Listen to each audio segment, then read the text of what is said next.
Try me. Hamon ni Annie nang masalo ang suntok sana ni Enzo pero agad niya itong nasipa sa tuhod kaya napaluhod sa harapan niya. Matapang ka. Napatigil siya sa pagsasalita nang marinig ang pagkalabog ng pintuan nang persahan itong tinulak ng ilang armadong tao para makapasok. Lux wants to join us. Nakangiting wika niyang na makita si Primo na may hawak na armas at nasa likuran nito ang ilang armadong tao. Tingin mo kaya mo kami? Agad na nagsidatingan ang mga tauhan niyang nakatago sa pangalawang palapag ng villa na ito. Kahit ang waiter ay humugot din ng armas sa dala nilang tray. Pakawalan mo si Annie. Matapang ang mukhang sabi ni Primo na nakatingin sa dalaga habang nakatapat sa liig ng ina ni Enzo ang matalim na bagay. Bakit ka nandito? Inis na tanong ni Annie at napatingin sa mga kasama ni Primo. Kahit na-trained ang mga ito, wala pa ring laban kumpara sa mga tao ni Enzo. Gusto kanyang samahan sa hukay. Nakangising sabat ni Enzo. Or gusto niyong masaksihan kung paano kapasahin ng mga tao rito.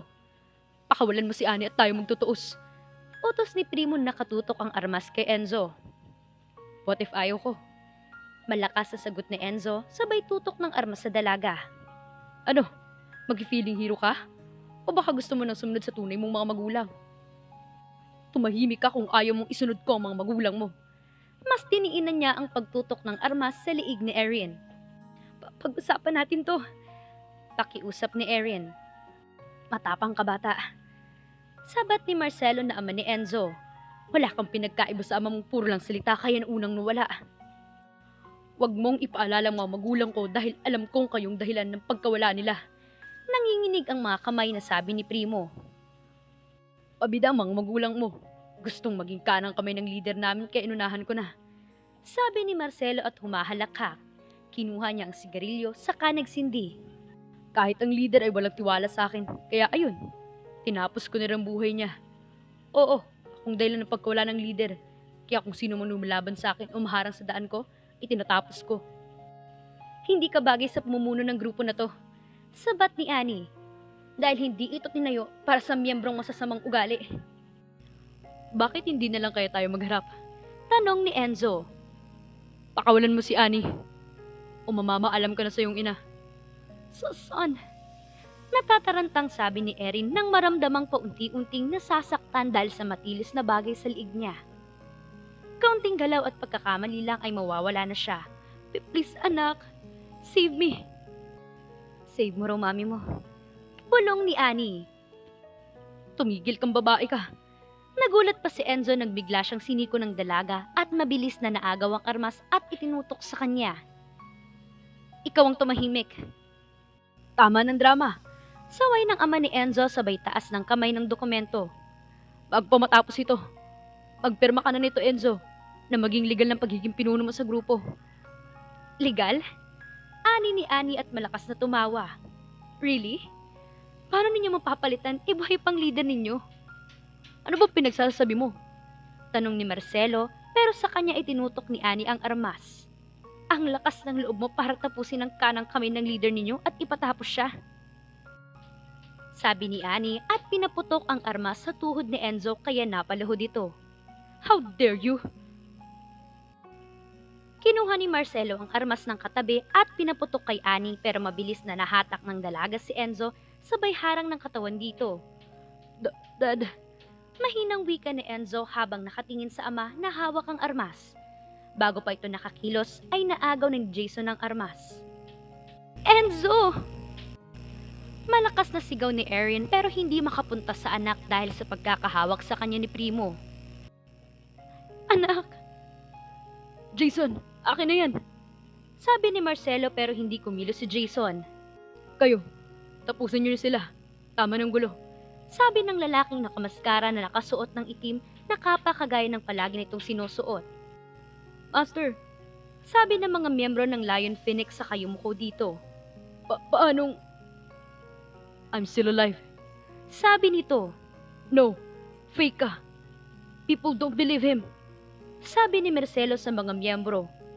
Jason, tapusin mo siya. Ang lakas ng loob mo para gamitin ang grupo na to sa kasakiman mo. Sabi ng master nila.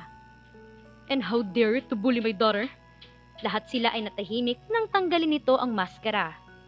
Simon? Hindi makapaniwalang wika ni Marcelo. Surprise? Ani naman ni Simon. This is my group's Marcelo. Wala kang puwang dito. Jason! Gigil na sabi ni Marcelo dahil ito ang pinakamalakas na tauhan niya. Pasensya na. Paumanhin ni Jason saka itinutok sa kanya ang armas. Nasa tunay na master yung loyalty ko. Panahon na para magbayad ka, Marcelo. May sapat na ebidensya na kami sa pagtapos mo sa kanang kamay ko.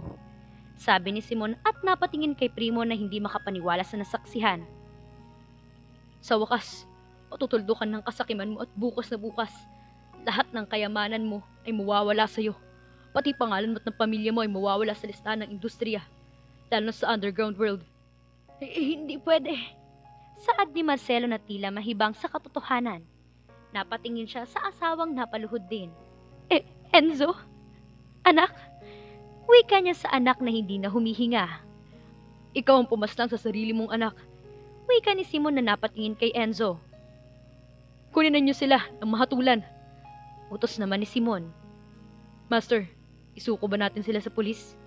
Tanong ni Jason. May sariling batas ng grupo at sino man ang lumabag sa batas ay hahatulan ng katapusan ng grupo. Nasa kanila na kung pipiliin nila o pwedeng ang membro na mismong pipili ni Papa Rusa. Seryoso na saad ni Simon. Daddy, bakit ang tagal mong lumabas? Nakalabing tanong ng dalaga nang pinalabas na ang mga kasabwat ni na Marcelo. Pati ang katawan ni Enzo ay binuhat na rin nila para makremate. Di ka talaga nag-iingat. Paano kung napahamak ka? Sumbat ni Simon. Daddy naman, kaya ko ng sarili ko, no? Ani ni Ani na pinakalma ang sarili. Sa totoo lang ay natakot din siya. Buti at hindi talaga siya nakalunok ng wine kanina at nag-acting lang siya. Isa pa, kinabahan din siya sa ginawa sa kanya ni Marcelo. Kawawang Enzo at ito ang nakatama na dapat ay sa kanya. Tito Simon, tawag ni Primo nang lumapit. Iho, I'm sorry kung maaga ka pang naulila. Matalik kong kaibigan ang iyong ama. Siya ang karamay ko sa lahat pati sa decision making. Pero hindi ko akalaing tatraido rin kami ni Marcelo. Bago pa man ipasa ng ama kong grupo, nawala na sila mag-asawa. Paliwanag niya.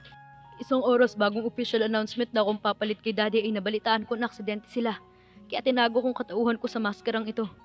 Sabi ni Simon na napatingin sa hawak na maskara. Hindi siya naniwala sa aksidente ang nangyari at last year ay nakasagap sila ng sapat na ebidensya laban kina Marcelo para marami na ang makumbinsi nitong mag-traidor sa kanila. Salamat ho. Pasalamat ni Primo at napatingin kay Ani. Alis na kami. Lumabas siya kasama ang mga tauhan. Boss, tawag ni Jason nang lumapit kay Ani. Welcome back. Good job. Saad naman ni Ani. Salamat sa tiwala, madam. Masayang pasalamat ni Jason. Hindi talaga magtatagumpay ang masasamang loob. Cousin! Sigaw ni Trina nang pumasok sa opisina niya. Oh my gosh! Ang angas mo! May kailangan ka? Seryosong tanong ni Annie habang nakaupo sa swivel chair. Galit ka pa rin ba sa akin? Erase my photo! Galit na utos niya. Pasimpleng kinunan kasi siya ni Trina ng litrato noong janitress pa lang siya sa company ni Primo. Okay, basta pati na tayo ha? Sabi ni Trina sa kabinura ang mga larawan.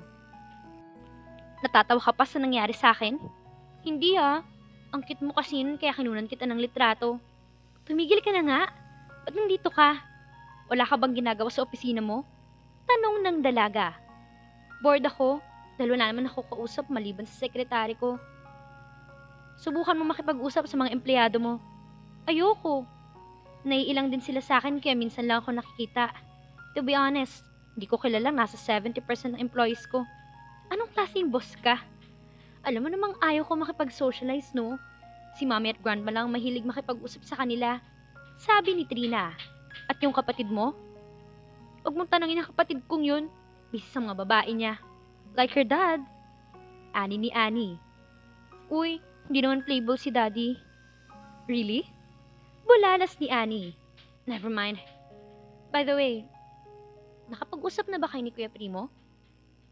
For what? Tapos na kami. Hala ka, engaged na kaya kayo? San banda? Ani naman, give him a chance. Mahal mo naman siya eh. Wow ha? Ako talaga? Saad ni Annie. Totoo naman, ikaw nga atat na makasal sa kanya eh. Tumigil ka, inaantok ako kapag siyang topic. Umalis ka na nga. Eh, shopping tayo. Hiyaya ni Annie. Wala ka pa bang boyfriend para kong istorbohin mo?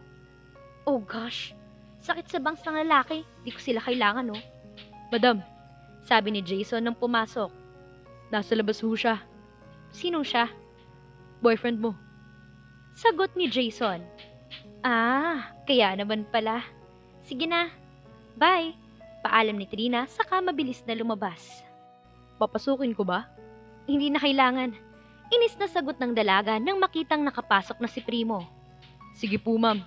Magalang na sagot ni Jason at lumabas. Busy ako. Sabi ni Annie nang maramdamang nakatitig si Primo sa kanya. Kailan ang break time mo? Tanong ng binata. Wala akong break time. Lumabas ka na. 2 araw na ang nakalipas mula nang muli silang magkita doon sa villa ni na Enzo. Nakremate na ang pamilya ni Enzo. Nag-take ng gamot ang mga magulang nito bilang parusa dahil wala na rin silang matatakbuhan kundi ang katapusan nila. Hindi na siya bumalik sa opisina ni Primo. Sa halip, dito na siya sa opisina niya pumapasok. Pag-usapan natin ang kasal, Annie. Walang kasal na magaganap, Primo. Ano bang problema mo, Annie? Hindi mo ba maintindihan? Hindi kita gusto. Ako ang una mo kaya pananagutan kita. Hindi na pagiging malinis ang basihan kung mahal mong isang tao, Primo. Bakit mo pa in-reserve kung hindi naman pala? Don't worry, hindi kita sisingilan sa responsibilidad, Primo. Huwag mo na akong istorbohin at kalimutan kung nangyari sa atin. Give me a chance para mapatunayan ko seryoso ako sa'yo. Please, ayoko na talagang pag-usapan. Isa pa kung gusto man kita noon, pasensya na dahil hindi talaga gumagana ang isip ko. Paumanhin ng dalaga. Eh ngayon, gusto mo pa ba ako? Tanong ni Primo saka yumuko at inilapit ang muka sa dalaga. Lumabas ka kung ayaw mong tawagin ko si Jason. Pagbabanta niya at tinulak ang upuan palayo kay Primo. Kung ayaw mo sa akin, okay lang. Pero ang gagawin mo kapag may naipunla ako sa'yo?